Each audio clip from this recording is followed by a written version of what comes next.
store stock in multiple locations, you may need to move material items between them for sales or assemblies. In this module, learn how to transfer materials between locations. Head to Materials under Global Settings and click on Transfers. Select New Transfer. Begin by choosing a source location where the stock is currently being stored.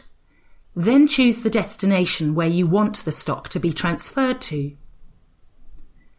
Type or search for the material item you want to transfer and enter a quantity. Then you can either save as a draft or save and complete. Now when we go into the material item flat washers and look at stock levels, we can see that there are now 10 packs at the Camberwell branch due to the transfer we just did. You can also view the transfer and download a transfer pick list document for your warehouse staff.